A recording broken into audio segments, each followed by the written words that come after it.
मुंबई अहमदाबाद राष्ट्रीय महामार्गावर आज दुपारी 1:15 वाजण्याच्या सुमारास झालेल्या अपघातात 3 प्रवासी ठार झाले असून 2 प्रवासी गंभीररीत्या जखमी झाले. मुंबई अहमदाबाद राष्ट्रीय महामार्गावर आज दुपारी 1:15 वाजण्याच्या सुमारास महालक्ष्मी मंदिरासमोरील पुलावर झालेल्या अपघातात 3 प्रवासी ठार झाले असून 3 प्रवासी गंभीररीत्या जखमी झाले.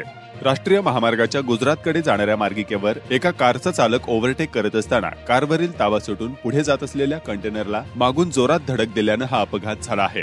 या अपघातात 3 जण जागीच मृत्युमुखी पडले तर 3 जण गंभीर जखमी झाले.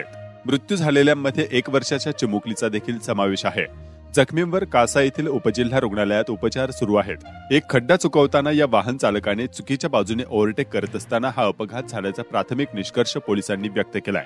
मुंबई अहमदाबाद राष्ट्रीय महामार्गावरील सुरक्षिततेचा प्रश्न पुन्हा एकदा समोर आला आहे. वाहनातील मृत नालासोपारा येथील होते आणि ते भिलाड गुजरात या ठिकाणी जात असल्याची माहिती पुढे आली आहे. यामध्ये दीपेश नरोत्तम राठोड वय वर्ष 35, तेजल दीपेश राठोड वय वर्ष 32, मधु नरोत्तम राठोड वय वर्ष 58 आणि स्नेहल दीपेश राठोड वय वर्ष 2.5 हे या अपघातामध्ये जखमी झाले आहेत. आणि नरोत्तम छणा राठोड वय वर्ष 65, केतन नरोत्तम राठोड वय वर्ष 32 आणि आरवी दीपेश राठोड वय वर्ष 1 या तिघांचा या अपघातात दुर्दैवी मृत्यू झालाय.